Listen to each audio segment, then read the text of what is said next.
Masambo mfano wami. Maya urikuona. Wanochinja machechi inowapinda inowabuda. Wakasitarisa iwe. Chechi inenge chi waruta chipambi machechi. Yo, TKP3 boss. Sui. Style and swagger, Sumbri TH. Bullet Production. Zakaoma semina mato. Usapindire chechi kupaza muni. Vamandiki.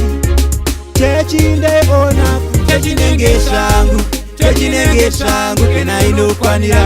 Chechi nenge shangu. Kena inokwanira. Pede oversize. Inokumuka. Pede smaller size. Inopaduka. Azifitting size. Yakanaka. Ina affordable price. Aibotura. Deve minana. Saka mweya ichiramba ritunana. Dzamara makutenderera. Mupianizo wakuremera. Madhimoni wakuhakira. Dudu makuheduka kunge siweji yadushuka. Mira ichifambi chemachapel. Wakapindire wabvunzwa yako chapel. Wakambenge uchipinda kumasi baba. Ukadzinga mari wanuchinzi waba. Ukabva ukaenda kuAnglican. Wadzinga uchinzi wabajerikeni. Chechi nenge shangu. Kena inokwanira. Chechi nenge shangu. Kena inokwanira. Pede oversize. Inokumuka. Pede smaller size. Inopaduka. Azifitting size. Yakanaka. Ina affordable price. Aibotura. Nasi watizira kwa magaya.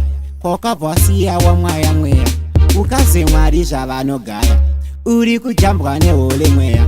Wava kumapostori kandi chenji wakusasa bed history. Kubhadhara kuonekwa kuti mystery. Yangova story after story. Hauna story. Chechi nenge shangu.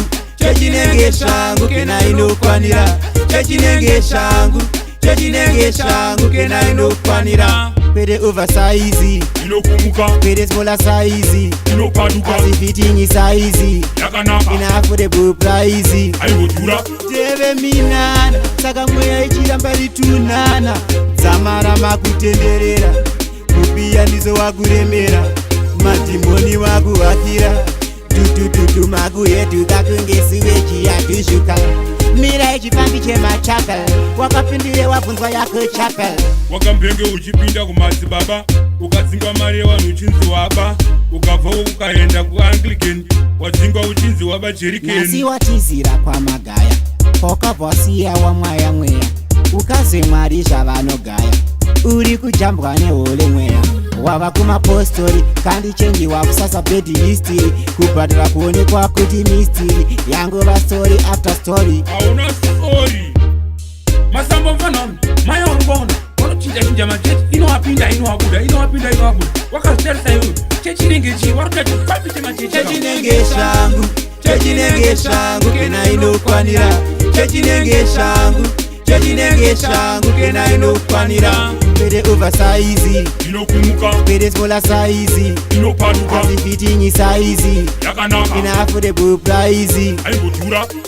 Bullet Production.